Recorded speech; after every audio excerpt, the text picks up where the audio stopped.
말씀의 이제 주인공은 바디메오. 여러분 한번 들어본 이름이죠. 근데 바디메오는 사람 이름은 아니에요. 우리가 바디메오 하면 사람 이름인 줄 알지만 사람 이름은 아니고요. 이제 이 헬라어의 바라고 하는 것은 아들이란 뜻이에요. 아들. 그래서 바디메오 하면 디메오의 아들, 그런 뜻이에요. 예수님께서 이제 베드로를 만났을 때 뭐라고 처음 했는가 하면 바요나 시모나라고 부른 적 있잖아. 바요나. 자, 바가 뭐라 그랬죠? 아들. 요나의 아들, 그런 뜻이에요. 그러니까 바디메오는 사람 이름이 아니고 이제 디메오의 아들, 그런 이제 호칭이에요. 그러니까 그 디메오의 아들 바디메오는 이제 오늘 성경 보면은 소경이었다 그랬어요. 이게 눈이 보지 못하는 것도 참 큰 서름이고 또 큰 어려움인데, 근데 이 또 바디메오는 소경이면서 아주 가난했다고 해요. 그러니까 이중적인 그런 고난이 있는 거죠. 앞도 안 보이면서 또 가난하기 때문에 굉장히 그 어려움이 있었어요. 또 이 당시는 이런 장애를 갖고 있으면 저주를 받았다, 그런 이제 좀 생각을 갖고 있었어요. 그러니까 시각 장애로 태어난 것도 굉장히 힘든데 또 경제적으로 거지니까 이건 뭐 완전히 이건 이 이중적인 고난이 있게 되고요. 또 인간적으로 보면은 뭔가 하여튼 내가 하여튼 태어날 때부터 장애인이니까 뭔가 하여튼 저주를 받아서 태어난 걸로, 그러니까 완전히 모든 게 이렇게 절망 속에 있었어요. 근데 여러분과 제가 꼭 오늘 명심할 건, 우리 참 사람이 어떤 절망이 있어도 예수님을 믿으면은 그 절망 속에서도 반드시 소망을 갖게 됨을 믿으시기를 바랍니다.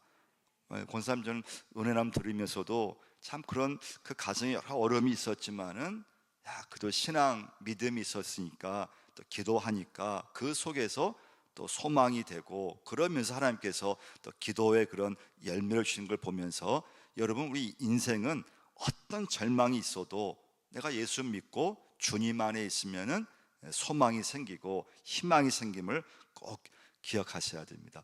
첫 번째 메시지는요 47절인데요 자, 47절 한번 다시 한번 읽어보겠습니다.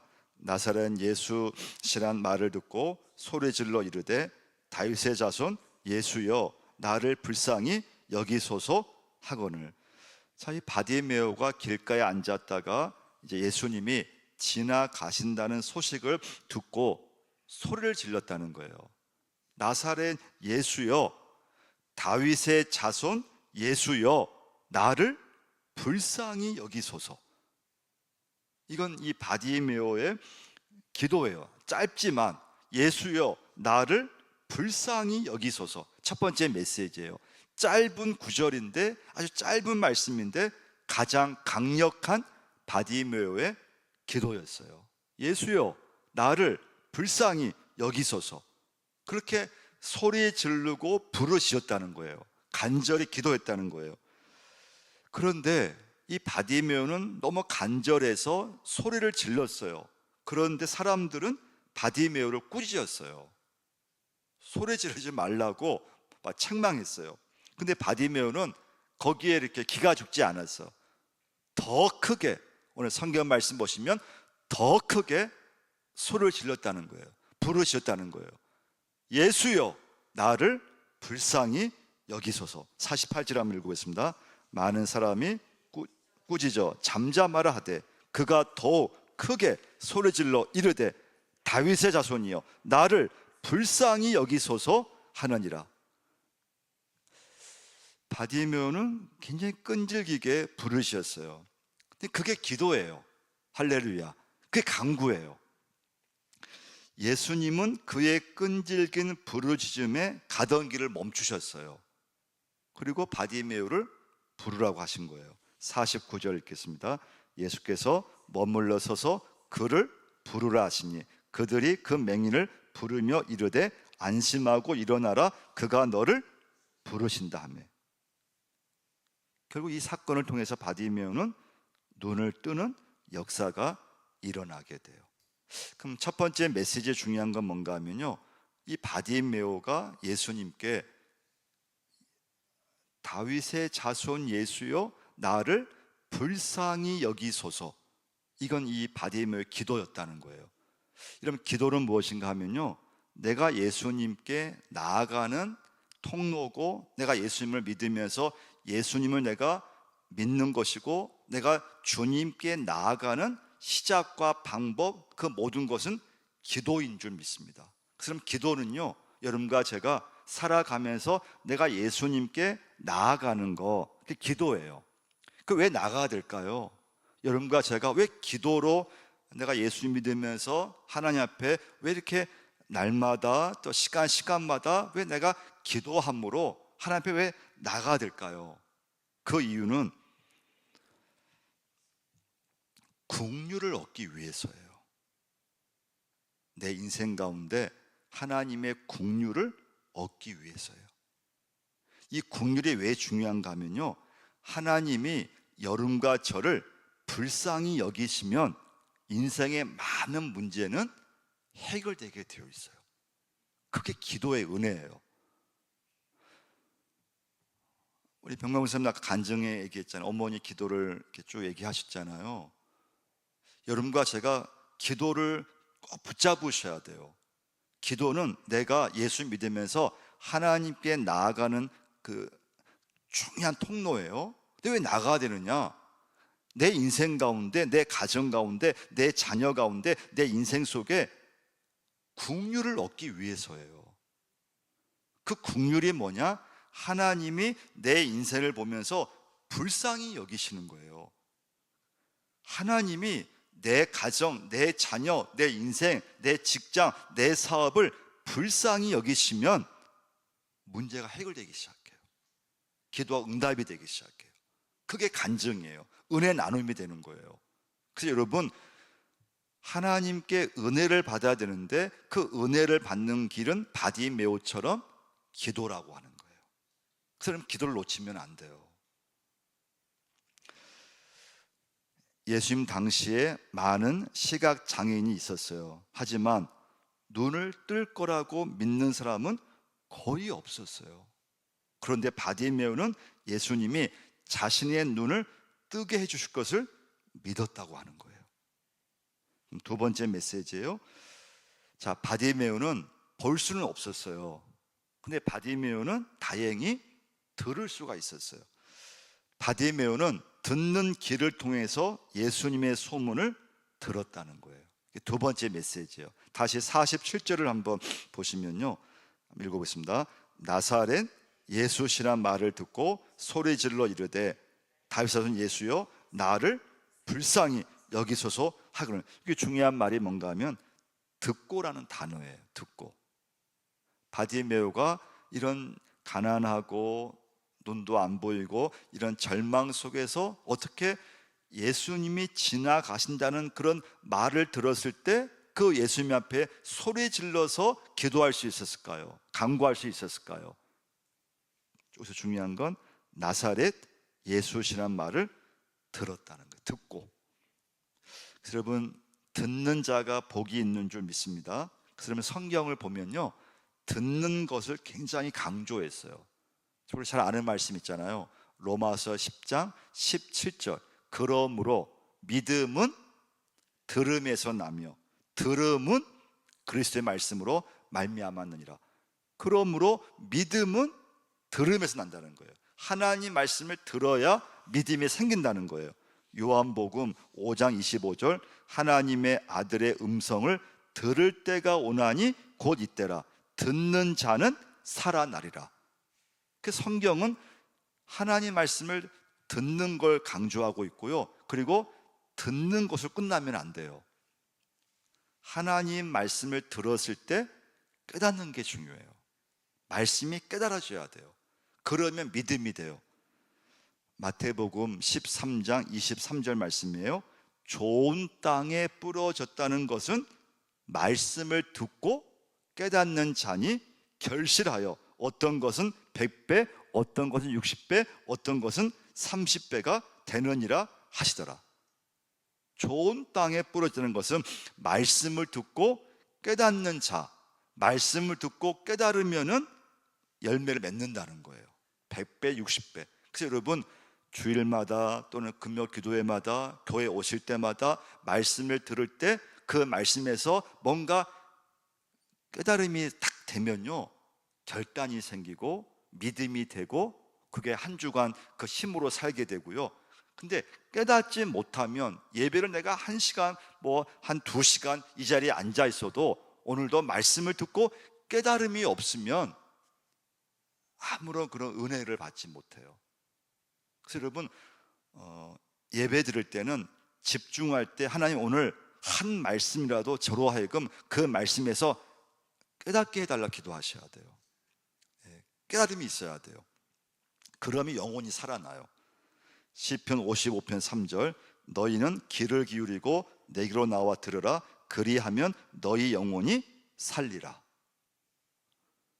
귀를 기울이고 내게 나와 들으라. 그리하면 너희 영혼이 산다는 거예요. 그러니까 바디메오는 보지 못했지만 예수님의 소문을 들었다는 거예요. 그 예수님이 누구신지 알게 되었다는 거예요. 그래서 이 바디메오는요, 오늘 본문에 보시면 다윗의 자손 예수여, 이 2번 하잖아요. 예수님이 어떤 분이신지, 예수님이 누구신지 알았다는 거예요. 다윗의 자손 예수여, 나를 불쌍히 여기소서. 다윗의 자손이라는 말은 예수님이 메시아라고 하는 뜻이거든요. 그러니까 예수님이 메시아임을 믿고 있었던 거예요. 그 당시 유대인들은 다 예수님을 무시했어요.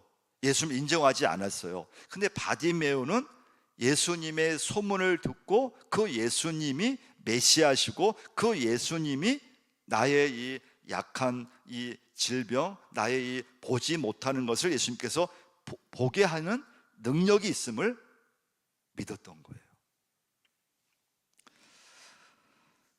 그럼 3번째, 이제 마지막 메시지예요. 예수님은 우리의 소원을 따라서 역사하심을 꼭 여러분 기억하셔야 돼요. 여러분, 소원이 있어야 돼요. 소원. 근데 소원은 다른 말로 하면 기도 제목이라고 볼 수 있어요. 51절 한번 읽어보겠습니다. 51절 읽겠습니다. 예수께서 말씀하여 이르시되 내게 무엇을 하여 주기를 원하느냐? 맹인이 이르되 선생님이여 보기를 원하나이다.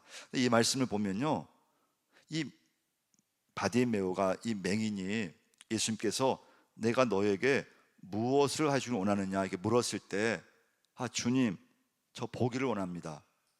근데 이것은 놀라운 말이에요. 우리가 그냥 읽으면은 당연히 보지 못하니까 보기를 원한다고 얘기할 수 있잖아요. 근데 이 당시에 거의 모든 사람들, 눈이 보지 못한 사람들은 내가 보지 못해서 눈을 뜰 거라는 생각, 그런 소원을 거의 다 갖지 않았다는 거예요.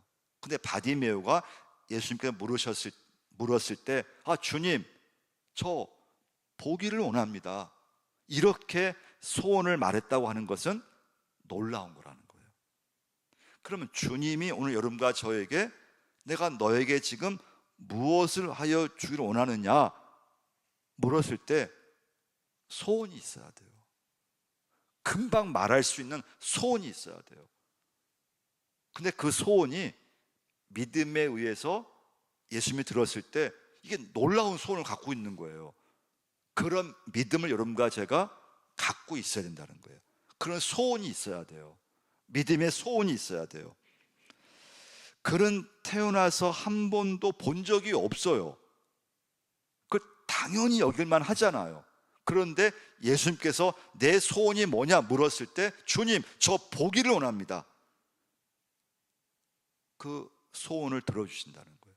그래서 하나님은 여러분과 저의 소원에 관심이 많으세요.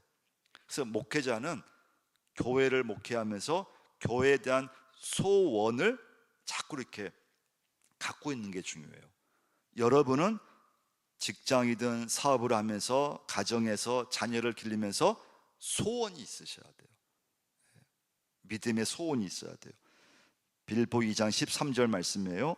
너희 안에 행하시는 이는 하나님이시니 자기의 기쁘신 뜻을 위하여 너희에게 소원을 두고 행하게 하시나니. 할렐루야. 소원을 두게 하신다는 거예요. 그러니까 일단 소원이 있어야 돼요. 뭐 바라는 게 있어야 돼요.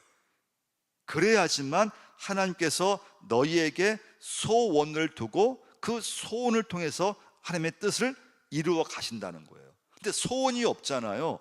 그러면 비전이 없게 돼요. 소원이 없으면 기도 제목이 없게 돼요. 금방 시간이 흘러가 버려요. 우리 인생이요, 금방 지나가 버려요. 근데 이때 여러분과 제가 매일매일 내가 하나님 앞에 어떤 소원을 가져야 되지? 내가 내 인생에서 지금 내가 살아가면서 어떤 소원을 내가 하나님 앞에 아뢰야 되지?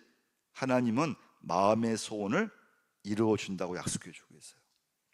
시편 37편 4절 말씀이에요. 또 여호와를 기뻐하라. 그가 내 마음의 소원을 내게 이루어 주시리로다. 그래서 하나님을 기뻐하라는 거예요. 바디메오는 소원을 품고 살았어요. 소원은 여러분과 저의 기도 제목이에요. 바디메오는 사람들이 절대 상상할 수 없는 소원을 품었어요. 그 소원이 뭐냐? 내가 예수님을 만나면은 눈을 뜰 수 있다고 하는 소원을 품었다는 거예요. 예수님이 보신 것은 바디메오의 믿음이었습니다. 그에게는 예수님을 찾는 믿음이 있었고, 바디메오는 예수님이 눈을 뜨게 해주실 것을 믿었어요. 그래서 여러분, 오늘 이제 말씀 맺겠는데요, 여러분 기도하셔야 돼요. 계속 기도하셔야 돼요. 기도는 절대 멈추시면 안 돼요. 그 이유는 여러분과 저에게 내가 하나님을 믿고 있잖아요. 근데 하나님께 내가 나아가는 통로는 기도밖에 없어요. 그 기도를 왜 해야 되느냐? 하나님이 여러분과 저의 인생을 긍휼히 여겨주셔야 돼요. 근데 우리는 이제 인생이 좀 이렇게 여유가 있든지 문제가 없으면 딱 기도를 하지 않게 돼요. 기도가 이렇게 안 나와요. 근데 여러분, 정말 인생에서 우리 인생이 언젠가 이렇게 마치는 시간이 있잖아요. 죽음의 시간이 오는데 내 인생 가운데 하나님께서 정말 은혜를 주시고 긍휼히 여겨주셔서 오늘까지 살아가고 있잖아요. 그래서 하나님의 긍휼이 여러분과 저에게 매일게 임해야 돼요. 또 내 자녀에게 임해야 돼요. 우리 교회 속에 하나님의 긍휼이 임해야 돼요. 그러면 우리의 소원이 응답받게 되어 있어요. 문제가 해결되기 시작해요. 그래서 여러분, 우리는 주님 앞에 하나님, 참 저를 하나님 긍휼히 여겨달라고 기도하셔야 돼요. 하나님, 내 자녀들을 하나님께서 좀 긍휼히 여겨달라고 기도하셔야 돼요. 하나님, 내 배우자에게, 내 남편, 내 아내에게 하나님 좀 긍휼히 여겨달라고, 은혜를 좀 달라고, 우리 나라 가운데 하나님 정말 긍휼을 이 민족 가운데 허락해 주시라고, 여러분과 이 밤에 함께 기도할 수 있기를 축원을 드립니다.